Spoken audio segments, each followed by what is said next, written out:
After a Republican defeat in Pennsylvania, the Federal Reserve moved to pump more cash into the economy. CBS News correspondent Bruce Morton has our report.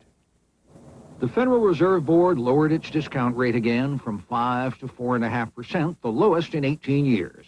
Commercial banks followed, lowering their prime rate from 8 to 7.5. The aim is to perk up the economy, get investors to invest, consumers to spend. Expect interest rates for homes to come down further. But the Fed cut the rate last December, and again in February, and again in April, and again in September, and the recession continued. Will this fifth cut in 12 months work any better? The U.S. economy remains in recession, and if anything, things look like they're about to get worse. So that this latest easing is a further demonstration of the Fed being behind the learning curve. Political consultant Eddie Mai links the sluggish economy to the voters' gloomy mood. There's just no good news out there, Bruce. There's just repetitive bad news, and I think that's tending to seep into the psyche of the American public today. And there are real economic problems. Consumers worried about keeping their jobs don't want to spend. Banks who have shaky old loans on the books may not want to make any kind of new loans. Some banks have failed. People are afraid for their own jobs, and when they're afraid, they're not going to go out and make a big-ticket discretionary purchase like a car or a house or household furnishing. We're moving into the Christmas selling season, which promises to be dismal, and that will cause further declines in employment and hiring in general and in spending.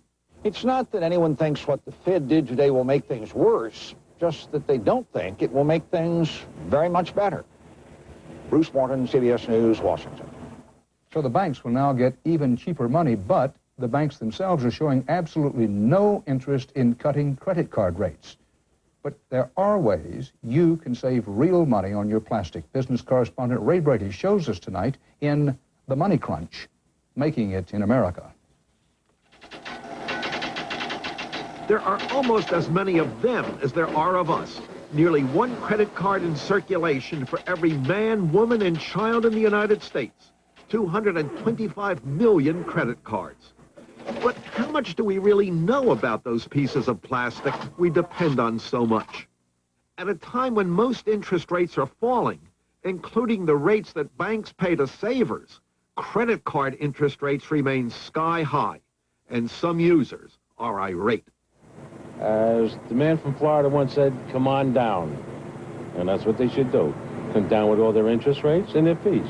It's very profitable for them to have 200 million Americans at 19% interest forever.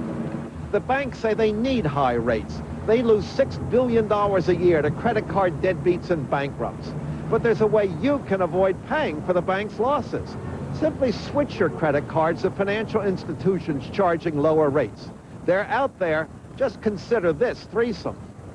The Cowlitz Bank of Longview, Washington will issue you a card with a fixed rate under 14%.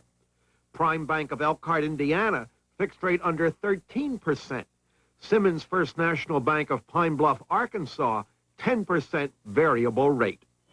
Is it worth it to shop around? You bet it is. If you're the average American, you've got 4 credit cards. If you've got a balance of $1,000 on each of those cards, and you cut the interest rate from 19 to 14%, you'll save a couple of $100 a year.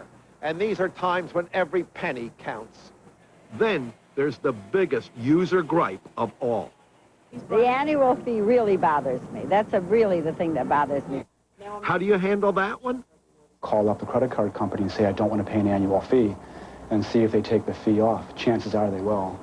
Why should the bank waive your annual fee? You're paying a charge of maybe $15 to $50. But to replace you as a customer will cost the bank $100. So even the dullest banker knows that losing you as a customer is a losing proposition for the bank. So get in there and bargain, bargain, bargain. Ray Brady, CBS News, New York. Finally, responding to consumer outrage, federal officials came out today with the most far-reaching overhaul of food label requirements ever. These changes are supposed to ensure that what you see on the label is what you get inside without hype or misleading health claims. Wyatt Andrews has a report.